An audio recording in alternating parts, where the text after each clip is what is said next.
pembunuhan itu pantangan yang paling utama bagi siapapun yang ingin menyucikan dirinya.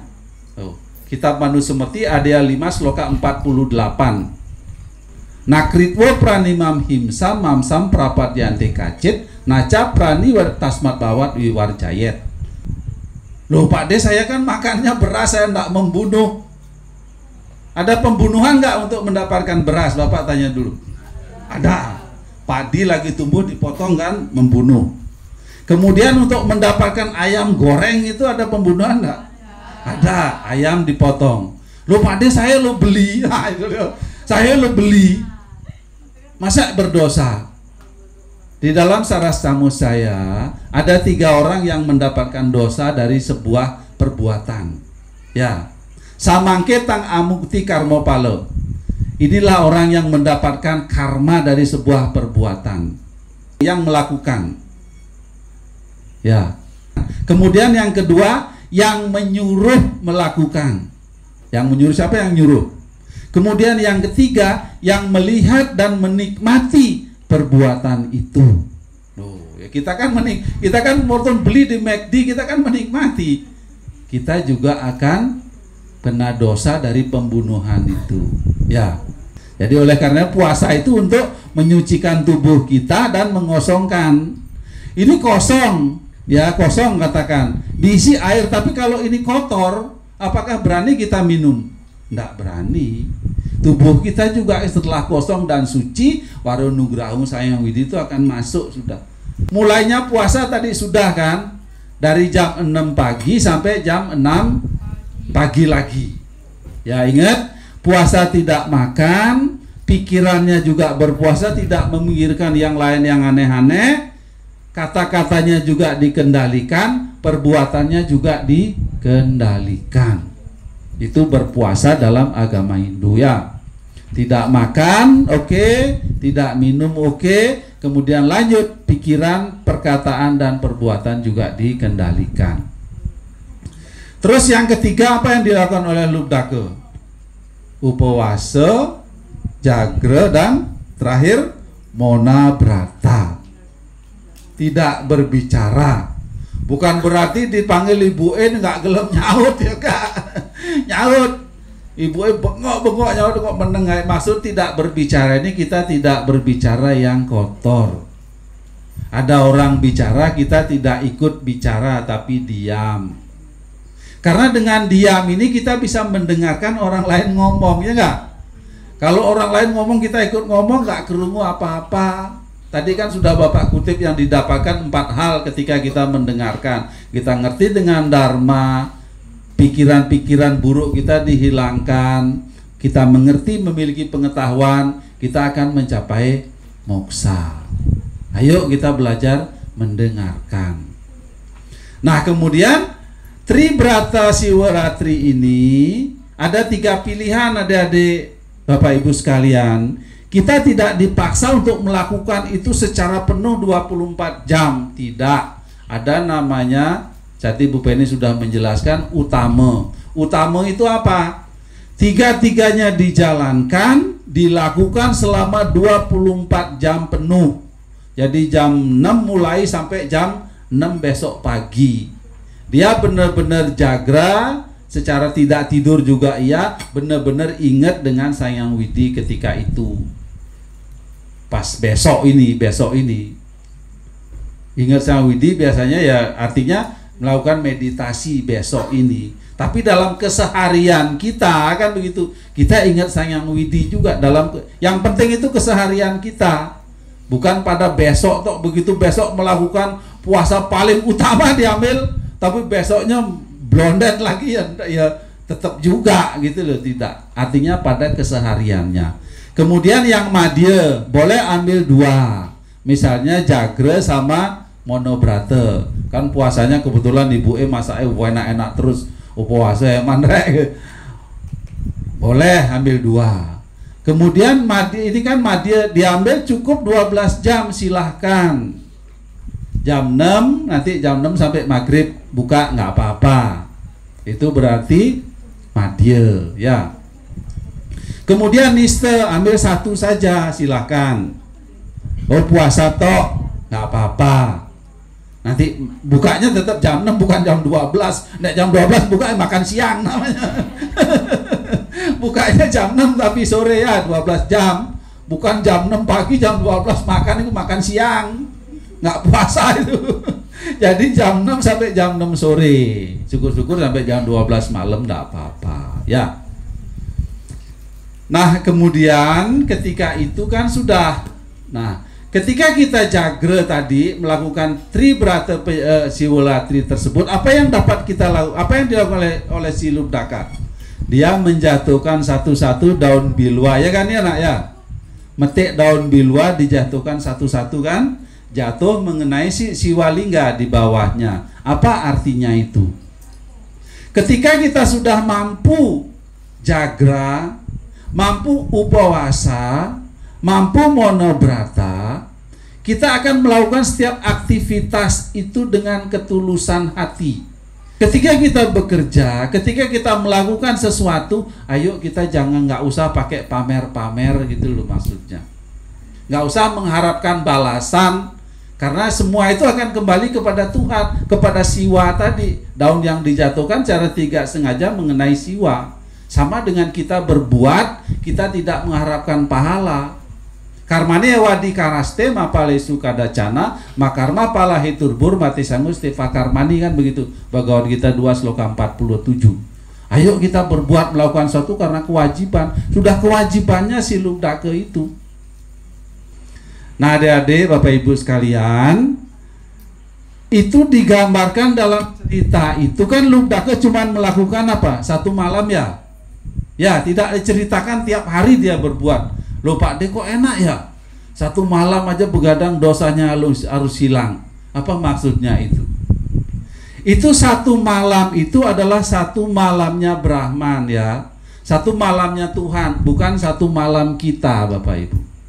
Ingat nih, karena kita terjebak. Wah enak ya puasa satu hari dosaku lebur. Boten Mbak. Satu malam itu adalah satu malamnya Brahman, Tuhan yang Maha Esa. Satu malamnya Tuhan itu panjangnya berapa?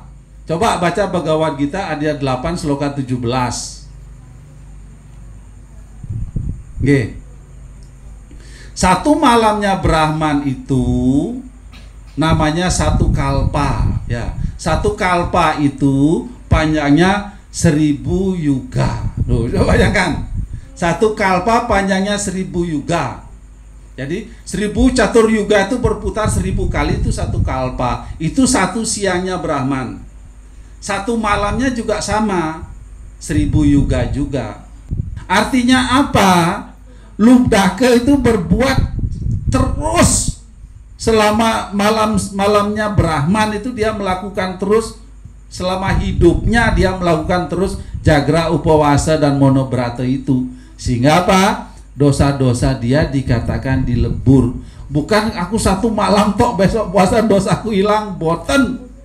Oke. Jadi itu satu malamnya atau satu harinya Brahman. Satu harinya Brahman itu satu kalpa. Satu kalpa itu 1000 yuga. Satu putaran yuga itu tadi sudah itu. Oleh karena itu artinya apa? Ayo kita terus dalam keseharian kita menjalankan jagra, seling dan waspada. Kita upawasa bisa mengendalikan diri. Ayo kita monobrata ngomong sing perlunya saja. Ya, walaupun kita tidak semua harus disampaikan. Walaupun kita tahu semua, tidak semua juga harus diucapkan. Ya. Nah sekarang Bapak Ibu, ini sudah jam berapa? Saya materi, ini sampai jam berapa maunya? Jam 12, siap. Karena besok libur ya. Ini kan baru pemaparannya saja tentang Lubdaka kan.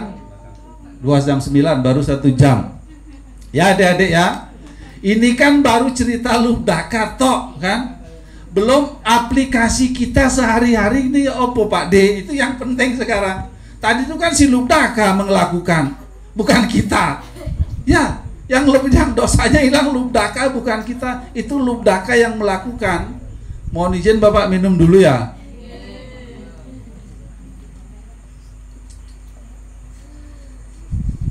Itu kan lubdaka. Sekarang kita awak dewe.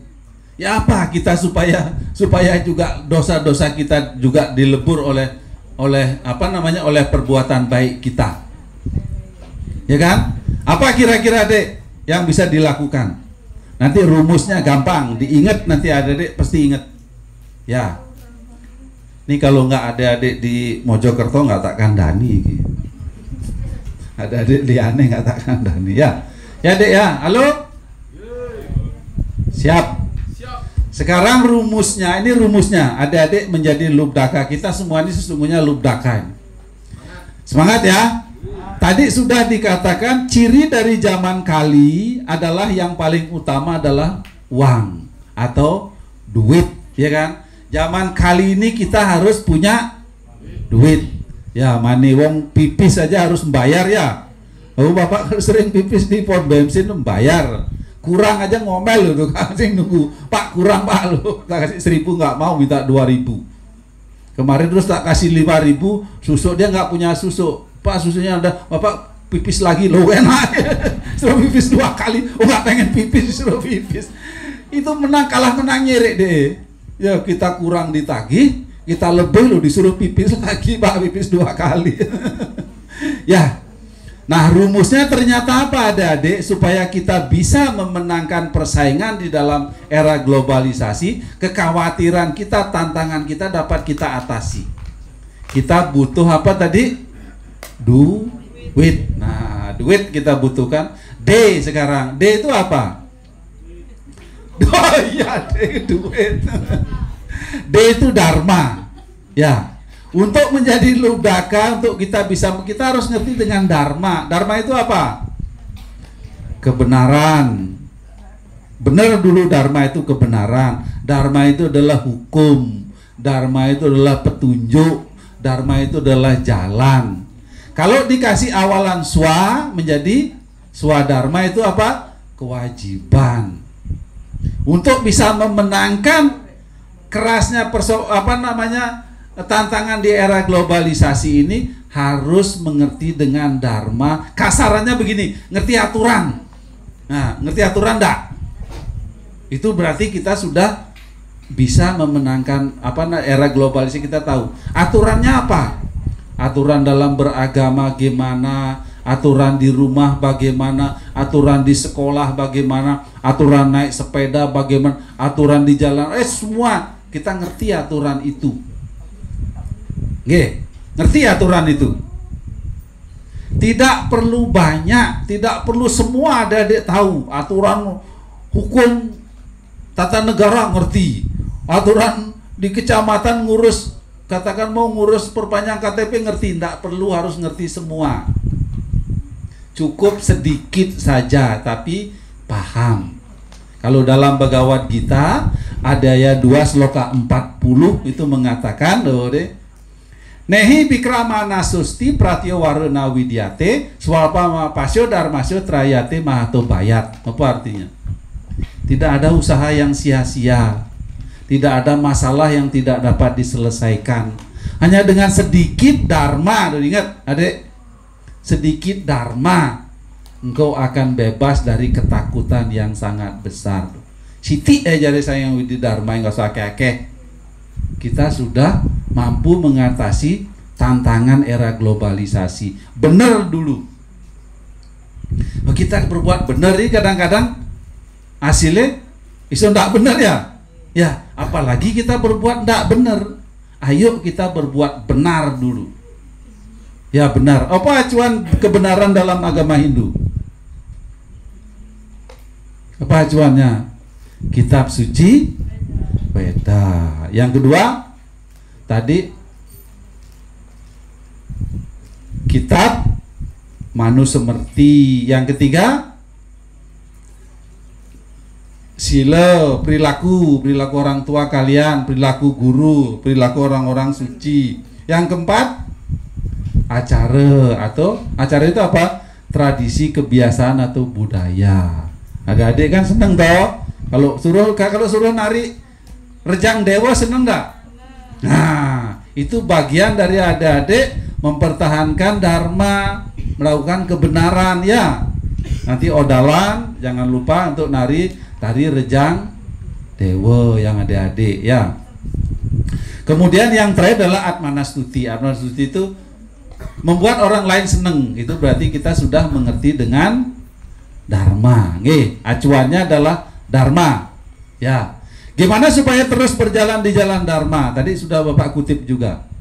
Ayo awali aktivitas dengan doa. Adik-adik sudah belum berdoa terus? Hah? Dah.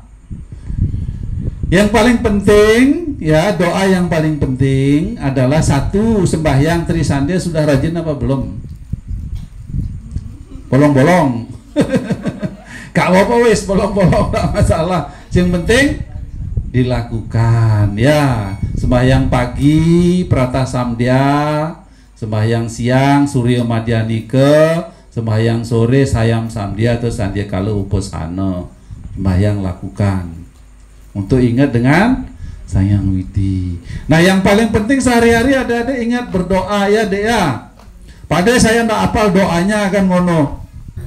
Ya nggak apa-apa, doa dengan bahasa kita, karena Sayang Widi maha tahu. Dalam Sadhu Sakti kan maha tahu Sayang Widi ya. Kita berdoa dengan bahasa apapun diizinkan ya. Pak saya lagi cuntake, boleh nggak berdoa? Boleh nggak berdoa? Boleh, iya siap. Tapi masuk ke mandala utama yang tidak boleh. Dengan berdoa adik-adik, Sayang Widi itu akan hadir, adik nemenin adik-adik dan kita semua. Di dalam Rigveda Mandala 1 Sukta 146 mantra 39 itu mengatakan Riko aksaro para mauyoman yasmin dewa adi wiswa niseduk. Dimanapun ada doa mantra diucapkan, dimanapun ada aksara-aksara suci dilantunkan, Sayang Widi akan hadir dan memberikan warunugraha kepada pengucapnya ya. Jadi ya, halo, ayo kita mulai berdoa dalam setiap aktivitas ya. Tadi itu kan D sudah ya. Yang kedua apa? Tadi kan duit. U itu apa? Umak ya. Tuh. Adek itu ya, kita doa saja terus. Di pura terus. Kira-kira terpenuhi nggak keinginannya? Terus yang kedua berarti apa? Usaha. Ya, usaha. Wis, harus berusaha. Lo berdoa, kalau berdoa atau membawa hasil dan kita menjadi kaya apa yang paling berhasil sopo berarti? Jeromangku nang pura terus ya. Ya, buktinya enggak juga kan gitu loh. Artinya apa? Ayo berusaha untuk mewujudkan keinginan kita ya. Ketika kita berusaha, kita menyapai keinginan kita tanpa berdoa, sesungguhnya kita adalah pencuri. Ya. Ketika kita berdoa saja tidak berusaha, sesungguhnya kita adalah pengemis. Ya, kita minta tok Sayang Widi tapi nggak melakukan, nggak ada yang didapatkan. Kita bekerja tok tanpa berdoa, itu kita juga seorang pencuri. Karena apa? Berdoa itu kita meminta kepada yang punya. Iya enggak? Sayang Widi, mohon diberikan kami kelancaran umur panjang misalnya, mohon izin. Karena di dalam doa itu mesti ada D, si Gita. Kalau D itu kan ada demand. Demand itu apa? Kan kamu bahasa Inggris. Permintaan, ya, demand. Ya, dalam doa itu mesti ada permintaan ya. Kita minta selamat, kita minta sukses, kita minta aman, kita minta bebas. Mesti ada permintaan. Di dalam setiap doa mantra di dalam kitab Caturveda yang Bapak baca, rata-rata itu isinya permintaan tok. Kecuali dalam Trisandya itu kita memuja Tuhan dan mohon ampun di sana. Oleh karena itu yang sering diucap. Tapi dalam setiap mantra Caturveda isinya adalah demand, permintaan. Nah, kita berdoa itu minta kepada yang punya, kan begitu.